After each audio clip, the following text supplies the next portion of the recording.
Salut, c'est Stéphane, coach agile et coach professionnel chez Noshak. Aujourd'hui dans cette vidéo, je vous propose de retrouver Julie et Nicolas Sabatier en interview pour nous parler de Time for the Planet, une initiative qui va nous aider à construire un futur plus durable pour tout le monde. Bonne vidéo à tous et à très bientôt. Ciao. Avec plaisir, avec plaisir. Bonsoir à toutes et à tous. Je suis ravi d'être là. Très impressionné par la ponctualité des agilistes parce que j'ai jamais vu une visio qui commence à l'heure. C'est chouette. Ouais, c'est cool, tant mieux. Et bienvenue Nicolas, moi je suis hyper contente, on se connaît déjà un petit peu, mais pour tout le monde, est-ce que tu peux nous expliquer ton parcours et surtout pourquoi tu en es venu à fonder Time for the Planet? Ouais, bien sûr. Moi, à l'origine, jamais si on m'avait dit dans ma vie que j'allais créer des entreprises, j'aurais ri, mais énormément. C'est-à-dire que moi, à l'époque, enfin à l'époque, j'ai l'impression que j'ai 50 ans. En tout cas, quand j'étais étudiant, j'avais plutôt tendance à m'en méfier des entreprises. Je partais du principe qu'elles amenaient beaucoup d'injustice et beaucoup de pollution. Un peu par hasard, on a créé une entreprise avec Medically, qui est aussi un des cofondateurs de Time for the Planet. C'était dans un domaine qu'on connaissait particulièrement bien, c'était les colonies de vacances. On en a animé, dirigé, on a formé, beaucoup, de personnes dans ce domaine-là dans cette problématique, dans ce secteur, bah, il y a la problématique de la mixité sociale. Comment travailler en inclusion avec des enfants, en situation de handicap, avec des personnes, valides et donc nous, ce qu'on constatait, c'est que tout le monde en parlait en disant: «Bah, il faut faire quelque chose, il faut faire quelque chose».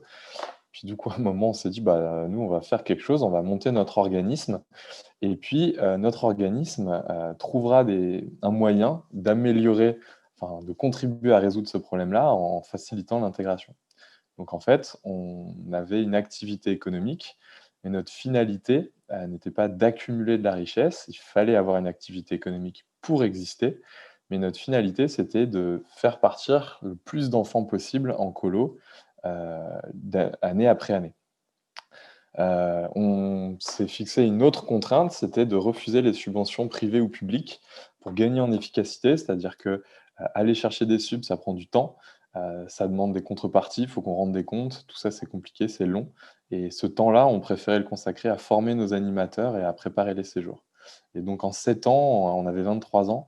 En 7 ans, on a autofinancé plus de 200 000 € d'aide au départ. Les familles en situation de handicap ne payaient, aucun supplément. Donc ils partaient en colo, comme tout le monde, c'était le même processus d'inscription. Donc de là, bah, on a pris conscience de la puissance que pouvait avoir l'entrepreneuriat, c'est-à-dire qu'à travers une activité économique, on peut changer la société. On est parti après Mehdi et moi chacun de notre côté. Moi, j'ai monté un bar à bière qui fonctionne selon les principes de l'entreprise libérée. J'ai monté une houblonnière, bio, donc la culture de houblon pour les brasseurs et Time for the Planet où on s'est rejoint avec Mehdi et où d'autres amis entrepreneurs nous ont rejoints pour ça, pour s'attaquer à un problème titanesque, celui du réchauffement climatique. Voilà un peu mon parcours dans les grandes lignes. Waouh, super. Ouais, donc déjà, à l'époque, vous aviez, ce ce besoin de contribuer à quelque chose de plus profond, que simplement récolter de l'argent. Donc c'est un peu, ce que veut Time, j'ai l'impression. Alors, tout ce qui est réchauffement climatique, forcément, il y a une urgence. Alors moi, le mot-clé, urgence, il me fait penser à quelque chose qu'on retrouve beaucoup dans les transformations d'entreprises en agilité. C'est ce qu'on appelle le sentiment d'urgence. En gros, en agilité, on sait qu'il faut changer, que c'est vital. Par exemple, Deming, un des précurseurs de l'amélioration continue, disait: «Ce n'est pas nécessaire de changer, survivre n'est pas obligatoire». Donc le changement, c'est tout le temps et ce sentiment d'urgence, c'est vraiment sur quoi on va pouvoir démarrer, une vraie transformation agile. Est-ce que vous, ce sentiment-là, il vous aide chez Time for the Planet à faire bouger les choses? Heu, Clairement, c'est clairement ce qui nous a mis en action, hein. Ce qui met en action, c'est c'est les émotions. La peur souvent, peut faire ça et donc quand on comprend, le rapport du GIEC, quand on, lit un peu Pablo Servigne, quand on croise avec Jean Covici, Keller, Minuro, tous ces noms-là, à un moment on se dit: «Waouh, c'est vraiment, vraiment, vraiment la merde. Il faut qu'on fasse quelque chose». Puis 2 options s'ouvraient à nous, soit on apprenait à cultiver, notre jardin comme Candide, pardon, on aurait été très heureux, soit on faisait quelque chose avec nos compétences. Alors les nôtres, vous avez vu, c'est un peu de ça, c'est de créer des entreprises, même dans des domaines qu'on maîtrise pas, hein. Moi, je suis un peu un charlot quand même, j'ai monté un bar, mais jamais de ma vie j'avais travaillé dans un bar, donc j'ai appris ce métier, il m'a appris plein, plein de choses d'ailleurs. Mais en tout cas, c'est vraiment ça notre spécialité. Et ce qu'on a constaté dans notre parcours depuis 12 ans, c'est que, en fait, déjà c'est difficile de créer une entreprise, il faut se lancer, il faut oser, il faut, des fois un tout petit peu moins, il faut un peu poser son cerveau en disant: «Ah bon, je vais arrêter d'anticiper les problèmes, je vais surtout, agir, faire de l'essai-erreur et puis je vais, améliorer, résoudre les problèmes au fur et à mesure». Alors, je crois que ça, c'est des notions, qui font écho, dans les méthodes agiles, mais il faut savoir que moi, je n'ai aucune théorie sur tous ces sujets, donc je serais très heureux de savoir si ça vous fait écho. Mais en tout cas, voilà, c'est comme ça qu'on avance en entrepreneuriat, on commence quelque chose jusqu'à ce qu'on se prenne un mur et puis quand il y a le mur, on trouve la solution pour le contourner et pour passer à l'étape d'après. Et oui, la notion d'urgence, c'est ce qui nous a mis en action, très clairement. OK, super. Effectivement, on parle, de test and learn, ou même de fail fast. Il faut limite provoquer, les erreurs, échouer le plus vite possible pour justement s'améliorer et effectivement, c'est quelque chose, qui me paraissait, du bon sens et en tout cas, ce que véhicule Time, c'est un peu ça, c'est se dire: «Allez, il y a un moment, on agit, il faut se mettre en action et si on n'essaye pas, on échouera jamais et on n'avancera jamais». Donc ouais, moi, ça m'a fait tilt effectivement à ce niveau-là. J'ai une petite anecdote, si tu permets, Ouais, Julie, vas-y. à ce sujet. Il y a 1 an, donc on a commencé à vraiment avoir quitté, les 3 premiers fondateurs, notre boulot, à l'automne dernier et on a travaillé pendant 2 mois et demi sur, tester le discours, créer la première conférence et 1 semaine avant la première conférence publique où il y avait 250 personnes inscrites, on n'en revenait pas, hem, on prend la décision de se dire: «Venez, ce fameux capital de Time for the Planet qu'on veut ouvrir, on l'ouvre dès ce soir-là et on vérifie si oui ou non, définitivement, les gens sont prêts à investir pour autre chose que des revenus financiers». Donc c'était un test and learn à grandeur nature parce que ce qui se passait, c'est que depuis quelques mois, quand on rencontrait, des entrepreneurs, en tout cas des financeurs, type business angel, il y avait 2 réponses. Soit c'était: «Les gars, c'est génial votre projet, je finance» et ils finançaient. Soit c'était: «Les gars, c'est génial, mais je peux pas croire qu'il y a des gens qui sont prêts à financer sans retour financier». Donc en fait, avec eux, on n'arrivait pas encore à parler du fond, c'était fatigant et peut-être Ouais. qu'ils avaient raison. Donc à l'issue de la conférence, on a dit: «Venez, on va chercher, 300 000 € en 3 mois et on verra si oui ou non des gens sont prêts à investir sans retour financier». Donc bon, on a mis 4 mois, hein, pour les 300 000 €, mais avec aucun réseau, aucun média, que du bouche à oreille. Donc définitivement depuis depuis 8 mois, on nous dit plus du tout que, c'est pas possible parce que, bah, on l'a expérimenté et maintenant il y a 6 100 actionnaires, je crois, aujourd'hui. Donc ouais, ouais, ce test and learn, on sait faire. Ouais, c'était une sorte de POC, Ouais, tout à fait, proof ouais, of bien concept, sûr. ouais. Bah, C'est c'est clair que c'est s'il y en top. avait, enfin, Parce quand tu fais déjà un beau crowdfunding et que tu fais 30 000 balles sur un crowdfunding, c'est en 1 mois, c'est balèze. ouais, Mais 300 000, c'est impossible normalement et donc voilà. Mais si on nous avait dit que c'était qu'il y aurait 30 000 balles, ben, en fait, on aurait peut-être arrêté parce qu'effectivement, c'était pas possible et c'est ce qui fait qu'on a fait la 1re marche. et aujourd'hui, on est déjà à 1 million d'euros collectés, même plus. Ce que je propose, c'est avant de rentrer, un peu plus dans le vif du sujet, pour ceux qui connaissent pas encore très bien Time for the Planet, c'est de regarder la courte vidéo qui dure 2-3 minutes, qui introduit vachement bien, Time for the Planet. Hem, du coup, normalement, c'est je Alors je te mets le lien, ouais.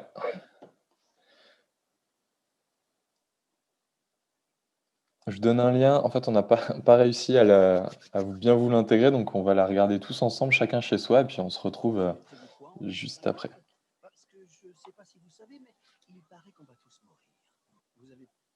Attendez, on attend que tout le monde arrive et puis on la lance, une fois pour tout le monde. Là, sur les 60, vous êtes 12, 13. Hop. Alors, c'est un peu contre-intuitif, mais ce salon, en fait, il y en a tout le monde le pilote. Du coup, il faut juste attendre un peu que tout le monde arrive. Là, on est 25, 28, 30 et dès qu'on est tous dans la salle et ben, on va lancer. Et puis on vous redonnera le lien, YouTube pour que vous puissiez la regarder de votre côté aussi, après. On est 40 sur 60, on est presque tous là. 42.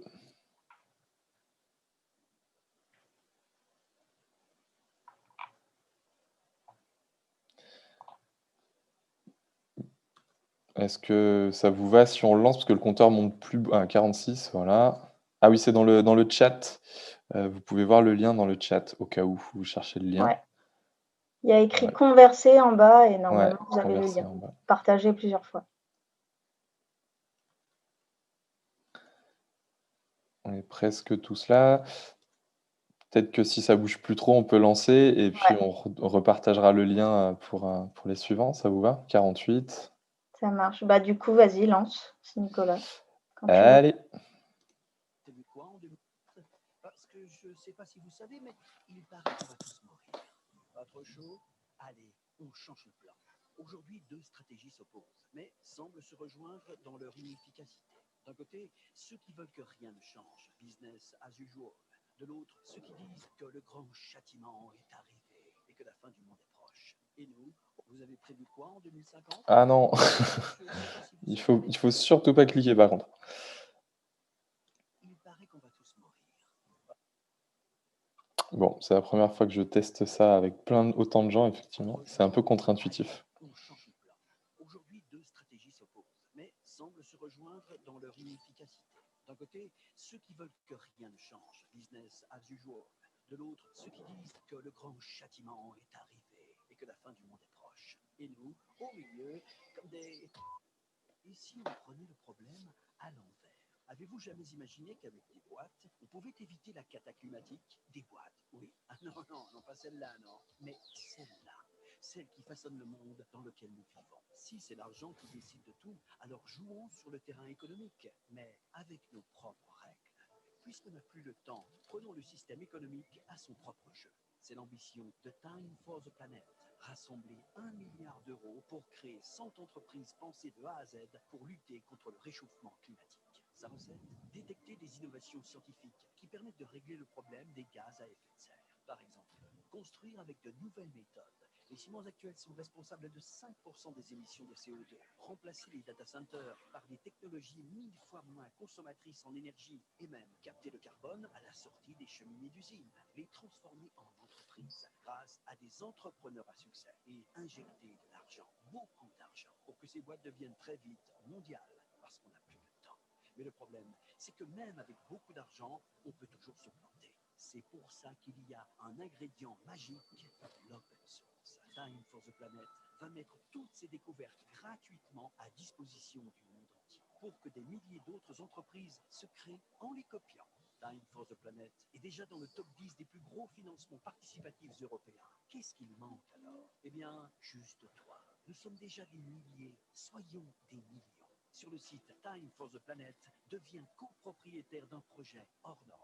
Puisque personne ne viendra nous sauver, on va se sauver nous-mêmes.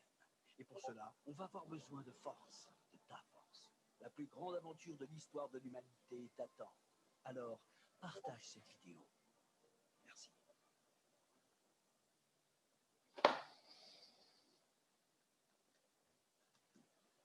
Alors, pour repréciser un tout petit peu, pour compléter la vidéo quand même, parce que forcément, dans une vidéo, on est obligé de choisir le plus condensé.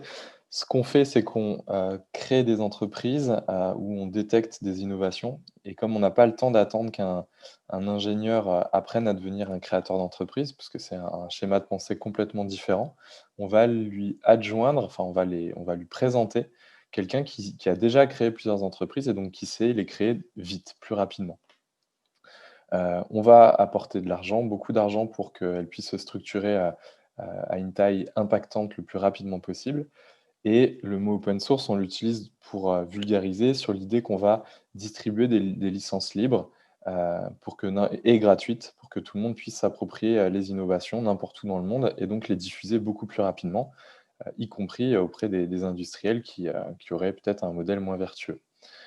Plus ça se partage rapidement, plus on crée d'alliés en fait pour le problème des gaz à effet de serre. La deuxième spécificité qui est pas trop dit, dans la vidéo, c'est qu'on a une forme juridique très particulière. Ça, c'est la référence qui est faite sur, Changeons les règles. On est une société commerciale dans laquelle donc tout le monde peut devenir actionnaire, copropriétaire, mais la particularité, c'est qu'elle dans ses statuts, elle prévoit de ne jamais distribuer de dividendes. Alors d'ailleurs, on n'avait pas vraiment le droit de le mettre comme ça en droit français, donc en fait, on a conditionné la distribution de dividendes au fait que on ne peut pas en distribuer tant que la température à la surface du globe n'est pas revenue à 0 degré par rapport à l'ère pré-industrielle. Autant vous dire que comme on est en train de galérer à savoir si on va être autour de 2 ou 3 degrés, le 0 degré, on n'est pas près de l'atteindre, donc on ne distribuera jamais de dividendes. Ce qu'on espère, en fait, c'est gagner en efficacité, c'est-à-dire que s'il y a une création de richesse, cet argent repartira instantanément, directement en investissement. Et c'est ça, Time for the Planet, c'est ce qu'on fait et ce qu'on est. Ah, j'adore. Moi, je vais te dire, je ne sais pas si je te l'ai déjà dit, Nicolas, mais ce qui m'a vraiment convaincu de rejoindre Time for the Planet, donc il y avait l'aspect open source forcément parce que ça fait écho avec ce qu'on peut connaître dans le développement logiciel. Donc c'est de là que part l'agilité, avec par exemple, vous connaissez tous Firefox, qui est un navigateur open source. Mais le deuxième truc hyper percutant que j'ai adoré, c'est le fait de changer les règles du jeu en changeant les indicateurs. Souvent, quand on parle d'économie, on va parler de TRI. On va parler aussi, dans le milieu des entreprises, de retour sur investissement. On est quand même très focus sur l'argent, mais jamais on va prendre en considération un peu plus les aspects humains, nature, planète, etc. Donc, c'est déjà quelque chose qu'on essaye de faire, par exemple, en agilité. On a introduit les notions de satisfaction client, les notions de time to market. Et du coup, là, c'est ce qui est fait avec le taux de retour pour la planète. Est-ce que tu peux t'expliquer un peu? Bien sûr. Finalement, quelque part, c'est écrit nulle part que quand on crée une entreprise, le but premier, c'est d'accumuler, de la richesse. C'est quelque chose qui se fait naturellement, par défaut. C'est pas nouveau, hein. Aristote, il parlait de crématistique quand il disait, «Accumuler pour accumuler, à quoi ça sert?» Bon, ben, finalement, nous, ce qu'on s'est dit, c'est qu'il y avait peut-être d'autres choses à faire et que l'humain n'était pas forcément motivé que par l'argent. Ça, c'est une conviction, quelque chose qu'on a de façon instinctive en nous, les créateurs de Time, et qu'on va vérifier, hein. Ça se trouve, on a tort, mais on pense que non, les gens ne sont pas motivés que par ça. Et donc, on s'est dit que si on se donnait comme mission de lutter contre les gaz à effet de serre, il fallait créer un indicateur pour mesurer cet impact. Sinon, on n'est que des charlots, on parle et on ne peut pas mesurer. Donc on a là encore détourné un petit indicateur, habituellement utilisé en entrepreneuriat, celui du TRI, taux de rendement interne. Pour faire simple, c'est, l'argent que je mets, qu'est-ce qui va me rapporter comme argent à la sortie? Et bah là, un petit peu au même titre que quand, je ne sais pas, si vous investissez pour, des cours, en plus pour vos enfants, pour qu'ils approfondissent, bah, vous investissez pour l'avenir de vos enfants, ça ne vous rapporte pas d'argent. Et bah là, en fait, on va investir pour la planète. Et donc on a créé un indicateur qu'on appelle le TRP, le taux de retour pour la planète, à savoir, les équivalents, CO2 captés ou non émis par euro investi. Et ça, c'est un indicateur qui va, suivre toutes les entreprises qu'on créera et surtout l'impact de Time for the Planet. Quand on distribue des licences, il y a 2 contreparties. Une obligation, la première, c'est celle de partager les améliorations, de cette innovation auprès de tous les détenteurs de la licence. Et la deuxième, c'est de partager les mesures d'impact, effectuées. Ce qui fait que nous, on va venir additionner ça, au TRP de Time for the Planet. On considérera que comme on est à l'origine de ça, et ben, on peut s'attribuer, cet indicateur en plus. Voilà, Ok, donc il faut changer les indicateurs. super. Et du coup, tu parlais de motivation. Ce qui motive les gens, c'est pas uniquement l'argent. Euh, de motivation intrinsèque. Et ce qui m'a aussi marqué là dans cette vidéo, c'est la notion d'intelligence collective. Est-ce que tu peux nous expliquer comment Time met en œuvre tout ça? Ouais. Vas-y. Et ben, alors c'est drôle parce que pareil, c'est des choses qu'on avait un petit peu, de façon instinctive, qu'on avait intégrées.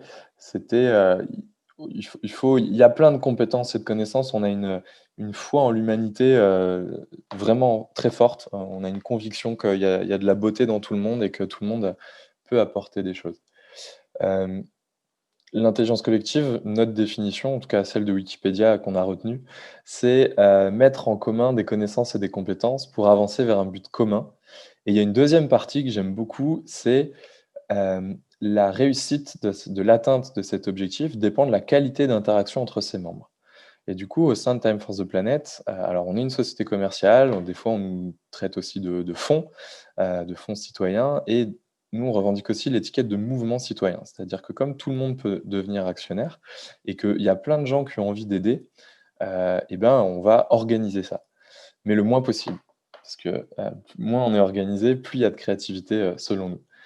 Heu, pour nous, au tout début de l'aventure, il y a 1 an, on se disait: «Ouais, l'intelligence collective, c'est, quand on sera bloqué, on en parlera à notre communauté, puis il y a des gens qui vont sortir de l'ombre et qui vont nous apporter cette, connaissance manquante ou, cette compétence manquante». Et puis en fait, dès la première conférence, à l'issue, il y a plein de gens qui ont voulu nous aider, de leur côté. Alors au début, on a dit: «Ah bah génial, venez nous aider», et on a constitué ce qu'on appelait des teams for the planet, donc des photographes, des vidéastes et cetera. Puis en fait, il y avait au bout de quelques mois, des gens un peu déçus parce que finalement, ils faisaient rien. Alors, on était un peu embêtés parce que nous, on leur avait rien promis qu'il se passerait. C'est juste qu'on se disait: «Bah, le jour où on aura besoin d'un photographe, on saura où le trouver». Donc on a changé un peu le modèle, on a dit: «Bon, bah, on arrête de faire venir des gens, en fait, on n'a pas de besoin», on leur explique et à l'inverse, on va faire plutôt des espèces de teams, mais version, projet. On va, par exemple, s'il faut, créer le nouveau site dans une nouvelle langue, bah, on va avoir besoin de traducteurs, de relecteurs, de correcteurs, de développeurs. On va mettre toutes ces personnes-là dans une équipe et puis, l'équipe, elle va bosser ensemble jusqu'à ce que le nouveau site, soit présent. Et là encore, bah, ça crée un petit peu de frustration parce qu'il y avait plein, plein, plein de gens qui voulaient aider, mais il y avait très, très peu de moments où on avait besoin de mettre en commun toutes ces compétences.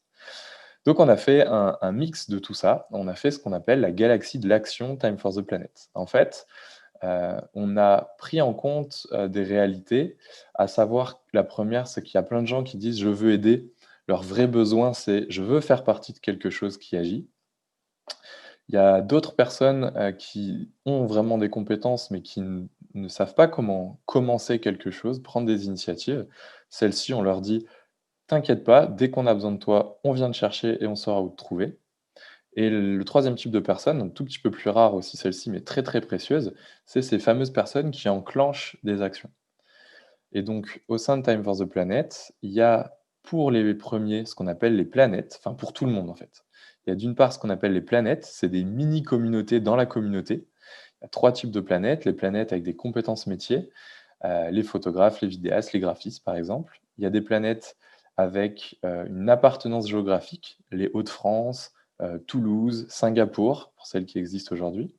Et puis il y a des planètes avec, qui correspondent à des appartenances à des organisations existantes. Par exemple, l'université de Lyon ou, la SNCF. Il y a des gens au sein de la SNCF ou au sein de l'université de Lyon qui font partie de Time for the Planet et qui s'activent. Une planète, c'est quelque chose de permanent et qui ne fait rien, mais c'est des, mini-communautés qui sont animées par des, planet leaders. Ces gens-là vivent des bons moments et ça, on est déjà hyper content et ça enlève beaucoup de frustration déjà de ne rien faire. Au moins, on vit des bons moments, on rencontre des gens, on apprend à se connaître et cetera. Et à côté de ça, pour les gens qui ont la bougeotte et qui veulent faire des choses, eh ben, il y a les comètes et les comètes, c'est tout à fait l'inverse, quelque chose d'éphémère et quelque chose qui met en place une action. Et le modèle qu'on a expérimenté, c'est celui, d'un comète leader, qui va porter une action qui sera définie, limitée dans le temps et très claire pour tout le monde. Et ensuite, dès qu'on a un besoin, on va créer un rôle.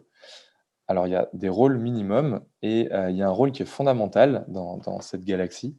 C'était la deuxième partie de la définition, c'est la qualité de l'interaction. Comment on travaille tout ça? Beh, chez nous, par exemple, on n'utilise quasiment aucun outil.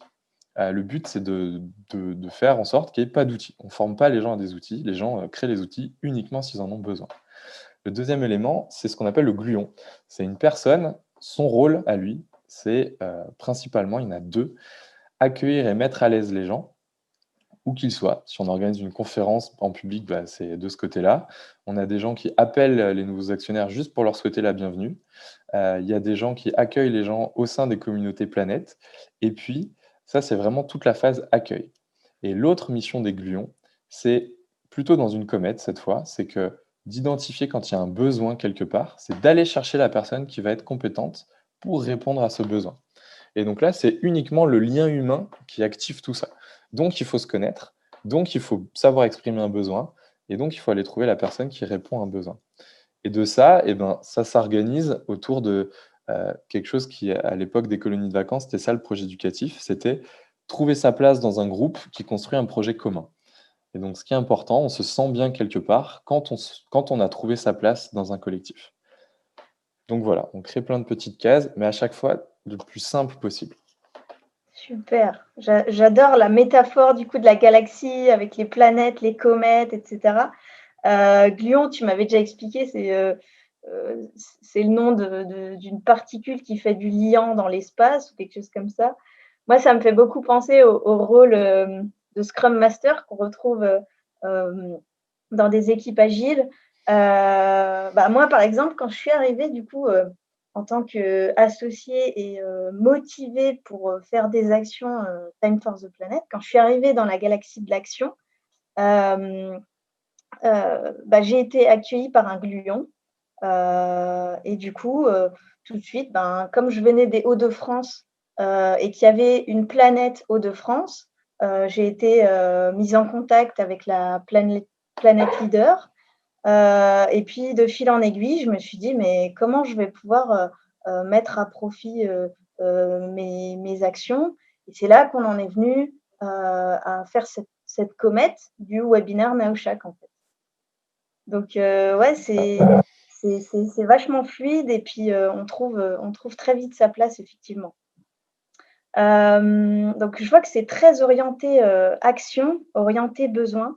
Moi, ça me parle. Est-ce que c'est facile pour toi de mettre en évidence toutes les actions et tous ces besoins dans cette galaxie de l'action?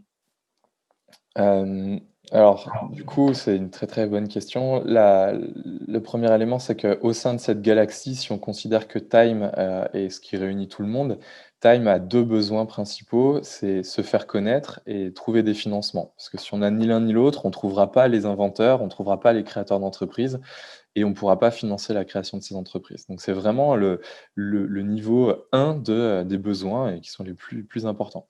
Donc du coup, on dit à toute cette communauté, tu peux faire absolument tout ce que tu veux, on va pas contrôler, sache que si ça répond pas à ses besoins, bah, c'est pas grave, tu peux le faire quand même, mais on te prévient, a priori, c'est peut-être que tu vas faire une dépense d'énergie, inutile. Hem, Nous, notre vision, c'est que pour que Time se développe, il faut que ça, se fasse de façon organique et horizontale. L'image que j'utilise souvent, c'est celle de l'herbe dans un champ. On ne lui dit pas où pousser ni comment pousser, elle va juste, s'étaler et se diffuser et pousser librement. Donc, oui, cette communauté va faire des conneries de temps en temps, c'est à peu près certain. Mais par rapport à tous les effets positifs que ça va pouvoir créer, parce que du coup, on va, faire des conférences, il y a des entreprises qui vont nous rejoindre, on va peut-être trouver un milliardaire ou, justement une super innovation, au fin fond, d'un endroit, caché, que sais-je. En gros, on part du principe que le monde est chaotique et qu'en l'animant, en l'agitant, en bougeant à l'intérieur de cet univers, on favorise les hasards et les bonnes surprises. C'est vraiment ça, notre vision et donc il ne faut pas essayer de contrôler quelque chose qui est incontrôlable. Le chaos, j'ai du mal à imaginer comment on le contrôle. Donc on déconstruit ça et on déconstruit ça. On déconstruit cette croyance qu'il faut contrôler. OK. Par Ouais, contre, il faut donner un cadre culturel très fort. Ça, c'est un gros, gros boulot, d'acculturer, à justement, à déconstruire, des modèles, hein. Les gens adorent, créer des outils. Alors moi, je leur cours après en disant: «Attends, attends, attends, attends, crée pas une usine à gaz, ça sert à rien, en fait. Si on n'a pas de besoin de l'outil, ne le faisons pas.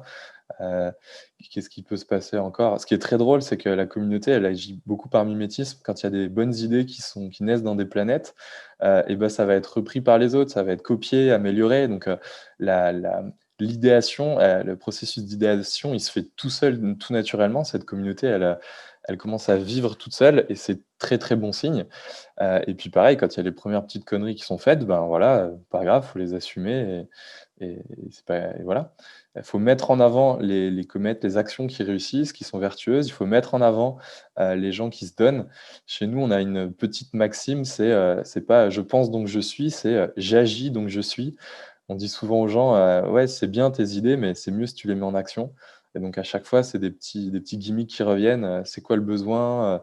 Ton idée est chouette, mais en action, elle sera encore mieux, te pose pas de questions, fonce, il y a des gens pour t'aider». Enfin voilà, c'est vraiment tout est tourné autour de l'action. Ouais. C'est quoi le besoin? On a même fait, un mème de Nicolas qui demande: «C'est quoi le besoin?» quoi. Enfin, pour vous dire que, on est, Nicolas, il est connu dans la galaxie de l'action pour rappeler le besoin et être focus sur les actions, sur, bah, concrètement, pourquoi on fait les choses.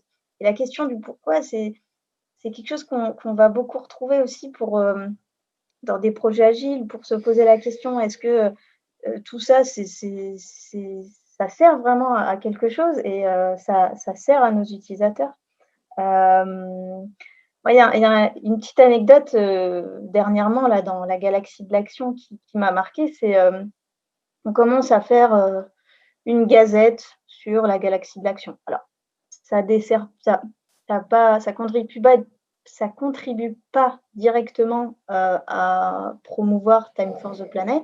C'est plutôt pour promouvoir tout ce qui se passe, dans l'arrière-boutique de Time for the Planet et voilà, c'est plutôt fun, les gens sont engagés et ils sont partis, hyper loin dans la réflexion sur, OK, on va faire une gazette, il faut le faire tous les combien de temps? Il faut avoir, une charte graphique et cetera et cetera.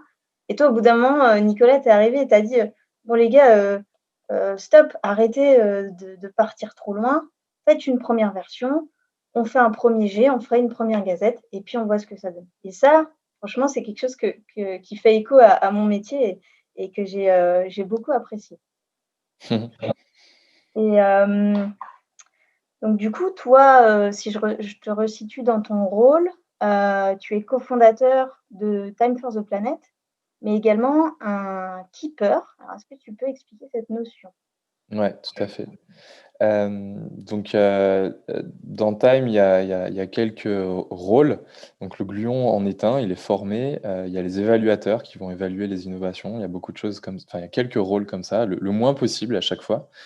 Le rôle de keeper, il est un peu particulier, c'est celui qui est garant, de la vision, de l'exécution, de la stratégie de Time for the Planet.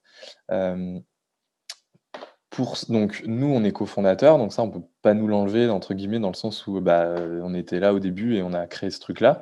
Par contre, dans ce rôle d'exécution, de stratégie et de vision et de valeur, on pense qu'il y a des gens qui sont tout aussi bons que nous, dans le monde pour faire, ça et si on était appelé fondateur, en fait, on pourrait jamais transmettre et donc nous, on prépare déjà, ce passage de relais quand on trouvera les bonnes personnes aux bons endroits, dans le monde, et donc ça, keeper, il peut y avoir d'autres keepers. Donc voilà, c'est ça notre rôle, c'est l'exécution, les valeurs, la stratégie et garder le cap, en fait. Mmh. Ça répond à ta question, Julie, Effec ou? Ouais, effectivement, keeper, vous êtes un peu les gardiens de la galaxie, quoi. Je la Ouais, trouvais je bonne celle-là. s'appelle Groot. Et mais en tant que keeper, vous avez pas peur d'arriver dans une réunionnite aiguë avec tout ce qui se passe? Ouh là, crois-moi, je fais la chasse, aux réunions inutiles et il y a eu un moment où on est arrivé parce que du coup, au début, on était 3, puis 4, puis 5, puis 6 sur un très court temps, hein, mais au début, voilà et forcément, à 3, c'est très simple de communiquer et d'avancer et puis assez rapidement, quand tu arrives à 6, il y a ce réflexe de: «Waouh, faut faire des réunions». Alors, moi, c'est un truc qui m'a traumatisé dans mes engagements associatifs, avec, une grande, horizontalité, si ce n'est une totale horizontalité. Sauf que des fois, on me demandait mon avis sur des sujets que je ne maîtrisais pas, donc en fait, j'avais le sentiment de perdre du temps. Ou alors des fois, sur des trucs où je maîtrisais beaucoup et je savais que j'avais raison, il y a des gens qui donnaient leur avis et qui vraiment étaient à côté de la plaque. Donc en fait, on perdait du temps. Quand on a commencé nous-mêmes à avoir ce réflexe de dire: «Ah, il faut faire une réunion hebdomadaire», là j'ai fait: «C'est quoi le besoin les gars?» «Ah bah, c'est de se mettre au courant, des projets». Je dis: «Les gars, ça fait 6 mois qu'on avance, chacun dans nos chantiers, globalement ça fonctionne très bien». Je dis: «Pourquoi vous avez besoin d'être au courant des autres? À la limite, on met un document où on sait qui fait quel chantier et puis si quelqu'un a besoin de savoir où en est l'autre et ben, il lui pose la question tout simplement, ça suffit largement». On ne fait pas de réunion, c'est extrêmement rare. On fait des réunions uniquement quand, bah, il y a un besoin qui naît de, recentrer autour d'une idée.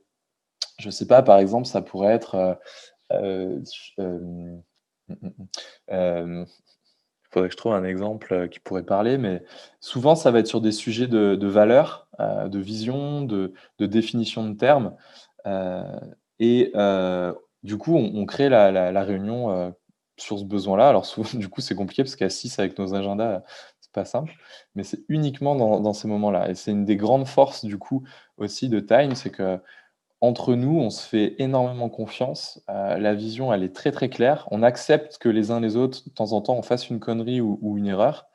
On se lance pas de cailloux quand, c'est le cas, on assume, collectivement.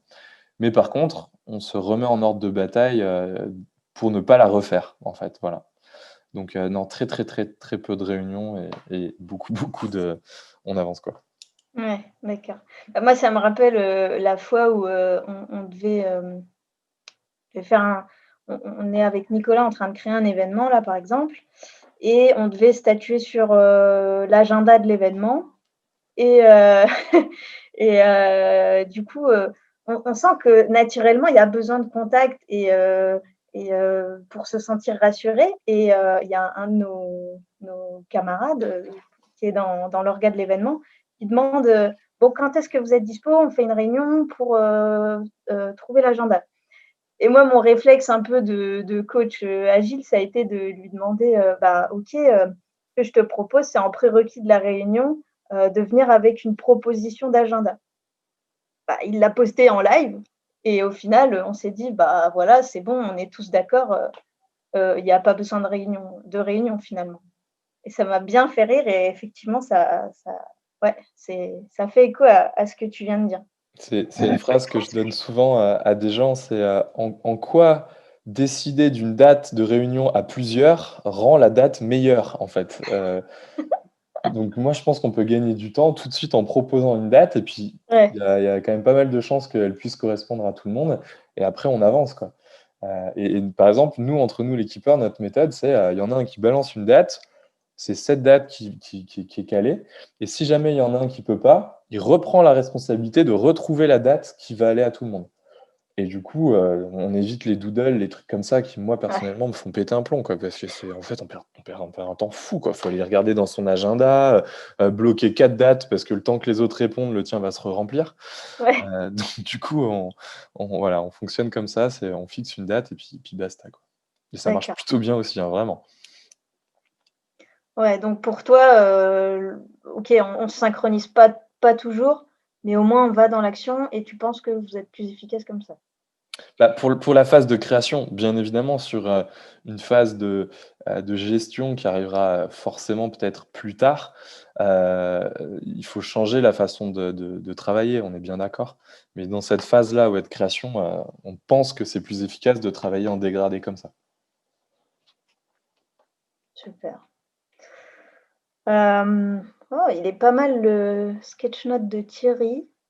On arrive au bout de mes questions. Est-ce que du coup, tu peux nous annoncer les prochaines étapes là de Time for the Planet, heu, aussi bien sur la levée de fonds que sur les événements? Ouais, ouais, bien sûr. Hem, Là, l'objectif, donc le 2 décembre, il y a on va présenter notre, appel à innovation. On va présenter notre comité scientifique pour nous border, parce que nous, on n'est pas scientifique à la base. On en a un dans l'équipe, c'est Denis, qui est ingénieur.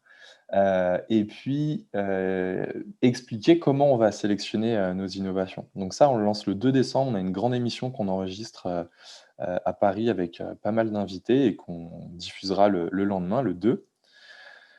On pourra vous donner le lien, dans le chat. Ça, c'est le premier élément et puis ensuite, bah, à l'issue de cette soirée et ben, il va falloir aller, sélectionner les 3 premières innovations qu'on veut financer. Et donc on se donne pour ça, l'année 2021. En parallèle, aller chercher le financement pour créer les 3 premières et là, on pourra dire enfin qu'on a fait notre POC et on ira un peu plus loin en Europe ou dans le monde ensuite parce qu'on aura quelque chose à montrer. De dire: «Voilà, c'est ça Time for the Planet, on a réussi à faire ça en 1 an et demi sans réseau, et en bricolant, maintenant, il faut qu'on aille, plus vite et qu'on en fasse, plus». Super. Donc, notez bien la soirée du 2 décembre. À mon avis, il y en a aussi certains qui seraient carrément intéressés pour rejoindre la galaxie de l'action. Est-ce que tu peux nous dire comment ça se passe? Tout à fait. Tous les lundis, donc, on a une, réunion/formation d'une demi-heure, pareil, où on vous donne l'essentiel de ce fonctionnement de planètes et de comètes. C'est Julia, qui s'en occupe. Heu, voilà, à l'issue de ça, vous savez un peu comment ça fonctionne. Vous pouvez vous inscrire sur des planètes. Du coup, les gluons de ces planètes vous accueillent, discutent avec vous. On peut aussi vous inviter sur le Discord, donc il y a un support de communication, pour, cette communauté et après vous verrez, il y a pas mal de choses, de vie qui se passent et d'idées qui émergent et après il faut les transformer. On veut créer la communauté la plus joyeuse et active du monde. Si on se donne là encore un objectif fou comme, le milliard, c'est ça la vision pour la communauté. Super. Du coup, j'ai mis les liens là pour, la soirée du 2, la galaxie de l'action. Après dans le site, hein, vous pouvez retrouver pas mal de choses dans la rubrique, j'agis. Je vais le mettre aussi. Vous pouvez, parler de Time for the Planet auprès de votre entreprise, devenir évaluateur parce que, les innovations qui seront proposées, on joue aussi sur l'intelligence collective et du coup, n'importe qui peut évaluer ces innovations. Donc il y a une petite formation, hein, au préalable, pour avoir des critères, qui ont du sens quand même, pour, les évaluer et ensuite ça passera, en comité scientifique. Donc il y a ça qui peut être intéressant, et puis ouais, apporter ses compétences. Par exemple, je sais que, si jamais il y a des développeurs dans la salle, ils recherchent des devs en Ruby, le framework Ruby on Rails. Donc, pareil, il faudra rejoindre la galaxie de l'action. Donc je mets le lien aussi dans, le chat. Et on arrive au bout de toutes mes questions, mais je pense que ouais, je vois qu'il y a 11 questions de la part de nos invités. Du coup, on va commencer. Donc Olivier Chollet nous demande: «Comment seront sélectionnées les entreprises qui bénéficieront des financements de Time for the Planet?» Alors je t'invite vraiment à venir le 2 décembre, mais je vais te faire une version dégradée. En quatre points, donc on va pas sélectionner des entreprises, on va sélectionner des innovations surtout. Ça va être ça notre spécialité. Si l'entreprise existe déjà, a priori, elle a plus trop besoin de nous. Nous, notre spécialité, c'est vraiment de sortir des labos, des choses qui existent. Hem, donc premier temps, des évaluateurs, à la manière un petit peu de Solar Impulse, donc une communauté bénévole avec, là on en a 250 en 1 mois et demi. Donc on pourra rapidement atteindre, des milliers de personnes, à travers le monde, voire même des dizaines de milliers. Ces personnes-là, en fait, elles vont vérifier non pas, la faisabilité technique, mais le potentiel de quelque chose et vérifier aussi que ça rentre bien dans le scope de ce que veut faire Time for the Planet, à savoir uniquement les gaz à effet de serre, et rien d'autre. Donc, on sait qu'on nous remonte déjà beaucoup de pollution plastique, des choses comme ça, donc c'est des choses qu'il faut traiter, mais c'est pas nous qui le ferons. Donc eux, ils vont vérifier ça, cette communauté. Ensuite, ils donnent une note, on sélectionne, ce qui fonctionne le mieux et on a un comité, d'experts, il y a 14 personnes qui en font partie, qui soit savent déjà évaluer, beaucoup de choses, soit ont les réseaux pour aller faire évaluer. Donc, c'est des experts, il y a donc pour l'instant, il est uniquement français, mais ça va être des experts européens, des scientifiques qui publient. Enfin, voilà, on dévoile tout ça le 2 décembre, donc je ne vais pas rentrer plus dans le détail, ce serait trop long et pas très pertinent. Donc ça, c'est la deuxième étape. La troisième étape, c'est des méthodes de gros hacking pour aller trouver le modèle économique le plus rapidement possible en investissant le moins d'argent possible. Donc, vérifier qu'on pourra développer une entreprise à partir de ça. Le quatrième, essentiel et qui est très souvent oublié, c'est vérifier que les humains sont faits pour travailler ensemble. Comme je disais, l'ingénieur, on va lui présenter un entrepreneur, un créateur d'entreprise. Donc, il faut qu'il soit sûr d'être prêt à bosser ensemble et que ça fitte.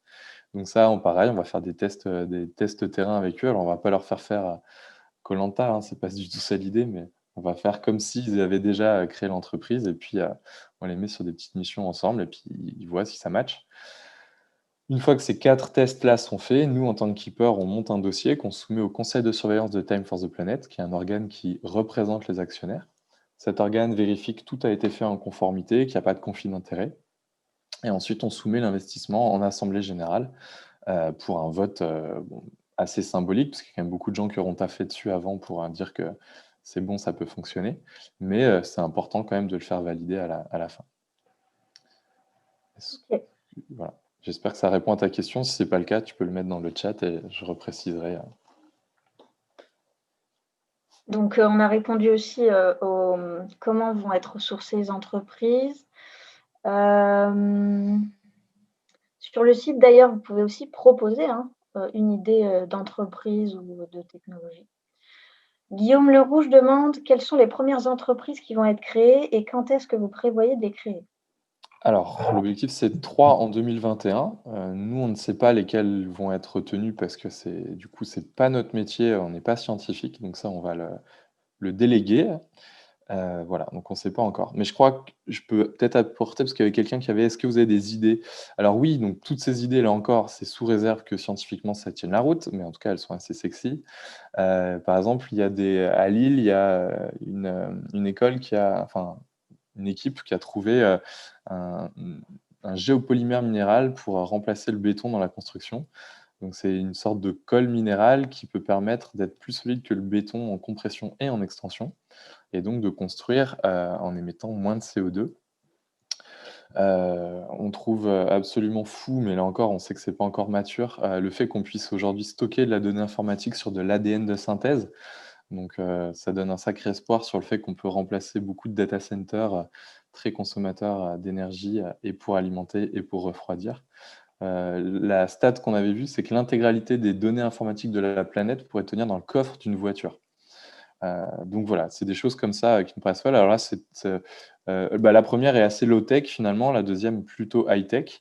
On peut aussi avoir de l'innovation de service.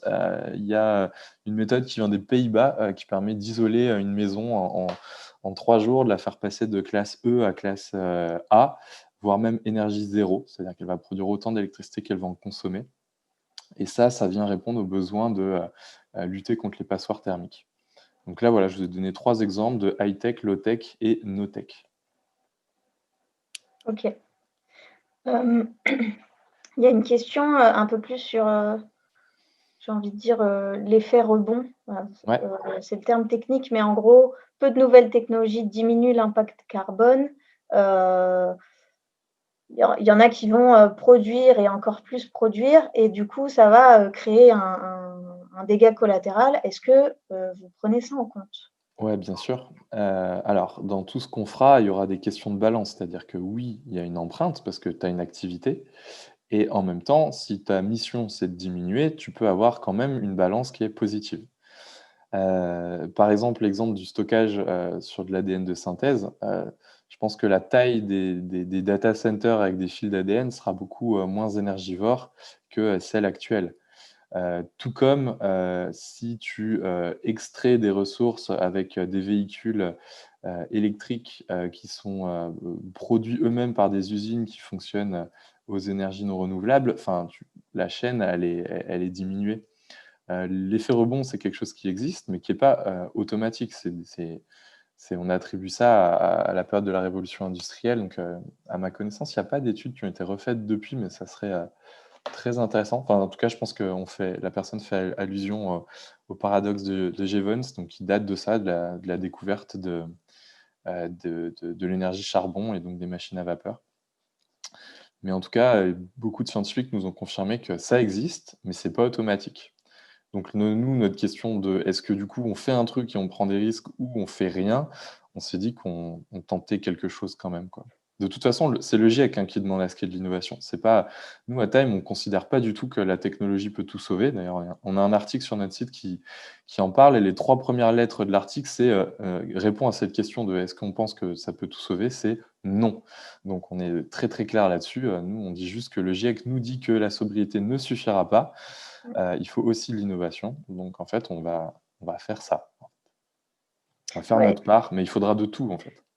effectivement, ça fait partie des scénarios du GIEC et dans le plus optimiste, il faut passer par cette phase d'innovation où on va, par exemple, capter les émissions en surplus. La sobriété, ça aide, c'est sûr et il faudra sûrement qu'un jour on y arrive, mais là, l'urgence, elle est telle qu'il faut passer par ces innovations. Comment pouvez-vous vous assurer que les sociétés financées vont vraiment travailler en open source et surtout que les sociétés qui bénéficieront de ces innovations vont aussi poursuivre le mouvement? Yes. Alors la première chose, c'est que les gens qui vont, venir nous proposer leurs innovations, c'est pour faire, tout ce qu'on décrit. Sinon, ils seraient un petit peu schizophrènes quand même sur les bords. Donc déjà, on va faire confiance à l'humain que, de base, ils vont le faire. Alors peut-être que là encore, il y en a quelques ça pourrait arriver que ça se passe pas bien. Cela étant, capitalistiquement, on va investir d'une façon assez contre-intuitive, là encore, on va changer quelques règles. On va investir, on va co-créer avec, ses fondateurs en étant majoritaire, pour garantir l'open source. Donc ça, c'est le 1er élément. Voilà et est-ce qu'elles vont poursuivre le mouvement? À partir du moment où une innovation, est publiée et partagée, elle peut plus être protégée et brevetée. Donc oui, ça va se diffuser naturellement, naturellement. J'espère que ça répond à ta question parce que c'est vrai que j'ai l'impression de le dire de façon un peu, très simple, mais oui, juridiquement, une fois que tu diffuses, tu peux plus protéger, donc c'est ça la magie. OK. Il y a une deuxième question de Didier Gros. Les fondateurs ont-ils tous des postes en parallèle dont ils tirent leurs revenus? Ou certains sont-ils ou vont-ils être salariés de Time for the Planet? Alors, notre rêve absolument fou, c'est qu'effectivement, en tant que keeper, on puisse, donc en tant que dirigeant de Time for the Planet, on puisse ne jamais avoir à se payer et que, par exemple, si on devient salarié, on n'est plus keeper. Ça, on trouverait ça assez intéressant. Pour l'instant, notre situation, c'est qu'on est 6 depuis 1 an à travailler bénévolement. On n'a pas de revenus. Alors on est 2, on a une entreprise à côté qui nous assure un revenu. Donc on a la chance de pouvoir avoir une sorte de revenu de base en consacrant peu de temps. Il y en a 2 qui ont quitté leur travail et qui pour l'instant, sont financés avec les sous de la collectivité, mais vu que c'est pour faire du bien à la collectivité, je dirais que c'est plutôt positif et 2 qui ont vendu leur entreprise, donc qui ont un petit peu d'économie. Je vous le cache pas, si vous avez des plans, de venir faire des conférences ou un petit peu de consulting, donc des choses qui peuvent nous permettre de vivre sans consacrer trop de temps, parce que du coup on fait des cours collectifs, ça nous aiderait énormément. Comme ça, on peut continuer de consacrer du temps à Time for the Planet et de ne pas puiser dans les réserves d'argent. De façon plus pragmatique quand même pour y répondre, entre nous, on s'est fixé le fait que tant qu'on n'avait pas levé 10 millions, on devait trouver des solutions pour vivre à côté, donc de ne pas se salarier de Part-Time for the Planet. Si un jour on l'est, l'idée c'est qu'on a dans les statuts également capé nos salaires de dirigeants à 4 SMIC. Ça ne veut pas dire déjà qu'on se paiera 4 SMIC dès le début, ça sera fait, en bonne gestion, mais on gagnera jamais plus. Voilà, c'est aussi un truc, la sobriété, ça commence aussi par soi-même et nous, c'est des salaires où on s'est dit alors, certains ont déjà gagné plus, hein, mais en tout cas, on a dit que Time ne nous paierait jamais plus. J'espère aussi que ça répond à ta question. Kevin Roche souhaiterait revenir sur, le modèle économique de Time, plus spécifiquement par rapport au fait que, voilà, le principe, c'est bien d'investir dans d'autres entreprises, mais il faut aussi que Time for the Planet génère du chiffre d'affaires pour payer ses charges. Donc voilà, c'est la question subsidiaire. Alors, il y a, on va dire, 3 temps sur le modèle économique. Le temps court, c'est l'actionnariat, donc les charges vont être assurées par le capital. Le deuxième temps, c'est que quand on va commencer à créer des entreprises qui vont générer des revenus, une partie de ces revenus pourra remonter à Time for the Planet sous forme de dividendes. Et avec cet argent, bah, en partie le réinvestissement pour les nouvelles et en partie le fonctionnement. Et à très long terme, bah, effectivement, ça peut être de revendre des filiales, c'est-à-dire que le deal qu'on a avec les créateurs d'entreprises, avec, on va dire, l'équipe opérationnelle, c'est comme ça qu'on l'appelle nous, c'est que, OK, on rentre majoritaire dès le début, la contrepartie, c'est qu'on les salarie dès le début. Et l'autre contrepartie, c'est que le deal, c'est qu'à partir du moment où l'innovation commence à se diffuser et que le modèle économique de la filiale est stabilisé, l'entreprise peut nous sortir par LBO, peut racheter les actions, donc nous sortir, faire une diminution de capital. Et donc nous, avec l'argent récupéré, on peut recapitaliser et financer Time for the Planet. C'est ça le modèle économique à court, moyen et long terme. Il y a une espèce de transition qui devrait se faire. Ok. Pourriez-vous redire les besoins de Time pour le court et moyen terme? Ouais, alors le court terme, c'est besoin de se faire connaître, de diffuser l'existence de Time for the Planet partout dans le monde. Trouver des financements, parce que là encore, clairement, ça sera le nerf de la guerre. Autant l'argent n'est pas la finalité, mais l'argent est le moyen d'action. Donc sans argent, on ne pourra pas fonctionner. C'est comme une huile sans moteur, ça ne marche pas très bien. Donc ça, c'est les deux besoins à court terme. À un peu plus long terme, effectivement, rechercher des profils de créateurs d'entreprises confirmés, des gens qui l'ont fait plusieurs fois. Également, de la détection d'innovation, des partenariats avec des labos de recherche, etc. Alors ça, c'est déjà en train d'être mis en action, hein, vous verrez le 2 décembre peut-être. Mais voilà, ça sera a priori les 3 besoins essentiels. Ok. Il y a une personne qui souhaitait revenir sur le taux de retour pour la planète. Ouais. Pour clarifier, je pense que c'était pas clair. Comment, en gros, quels seront les éléments pris en compte pour cet indicateur? Concrètement, comment on le mesure? Ok. Alors, il y a des méthodes de mesure de l'impact, hein, tout simplement. Donc, on fera appel à des cabinets extérieurs pour mesurer notre impact. Et c'est eux qui nous donneront les résultats. Donc, pareil, ça peut paraître simple ce que je dis, mais sachez qu'il y a vraiment des entreprises dont c'est le métier de mesurer l'impact carbone ou d'autres types de gaz à effet de serre. Et on s'appuiera sur eux, parce qu'ils sont plus efficaces que nous. Super. Je crois qu'on a fait le tour des questions. Ouais, après, c'était des questions redondantes. Une question sur est-ce qu'on a pris contact avec Gaël Giraud? On rêverait de le rencontrer, mais on ne sait pas comment le contacter. Donc, si tu le connais, avec grand plaisir pour le rencontrer. Il nous inspire beaucoup. Ouais, effectivement, n'hésitez pas, hein, tous les contacts sont bons à prendre. Super. Et du coup, je crois qu'on est bon pour les questions. Tu nous partages ton œuvre, Thierry?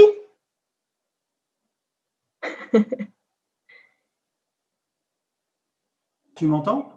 Ouais. Alors, oui, je veux bien. Alors, c'est pas facile là parce que j'étais vraiment très concentré et ça me touche beaucoup ce qui a été dit de par l'ambition du projet. Donc, moi, ce que j'ai pu retenir, c'est d'abord, Nicolas, tu as déjà une expérience derrière toi de créateur d'entreprise. Tu as été nourri à travers effectivement ces expériences, d'entreprise libérée, par exemple, qu'on appelle aussi le social business. Tu n'as pas vraiment parlé, mais je sens que aussi ça fait partie des sujets qui t'intéressent. Tu es un entrepreneur, c'est-à-dire que tu veux te lancer, tu veux oser, tu as l'audace d'agir, si je puis dire. Vous êtes piloté par les émotions et par l'urgence, donc votre driver est aussi émotionnel, ce qui va vous permettre sans doute de renverser des montagnes. Vous avez compris très tôt l'intérêt du partage, de l'open source. On pourrait même dire que vous allez jusqu'à créer vos concurrents. Et pour vous, ce n'est pas vraiment un problème parce que ce sont surtout vos alliés, plus que vos concurrents, parce que vous partagez les mêmes objectifs. Tu nous as parlé de votre indicateur qui va nous permettre aussi ce shift de mindset de passer d'un modèle où on veut accumuler de l'argent vers un modèle où le retour est différent et il est plus grand que nous. Et donc la planète te dit merci, vous dit merci. Vous avez vraiment, et c'est à la lumière de ce que tu nous as dit, été dans l'action également pour mettre en place votre organisation, qui est basée sur le modèle des planètes, des galaxies. Tu as bien compris que tu étais plutôt fan des faiseurs, des makers, plutôt que des gens qui s'agitent. Voilà, donc c'est sans doute peut-être nourri par d'autres expériences passées, mais en tout cas, tu as bien dissocié, vous avez bien dissocié ceux qui font et ceux qui attendent de faire. Pour avoir des plans d'action, j'imagine, très opérationnels, bornés dans le temps, avec des petites équipes, autonomes, enfin bref, capables d'aller vite. J'ai noté également que vous avez bien compris, et vous l'exercez tous les jours, qu'il y a des gens qui sont garants de la vision, que vous avez aussi, vous admettez qu'on ne peut pas tout contrôler et que vous y voyez même un intérêt, parce que dans cette espèce de bordel qui est inhérent au monde chaotique, vous y voyez des opportunités. Voilà.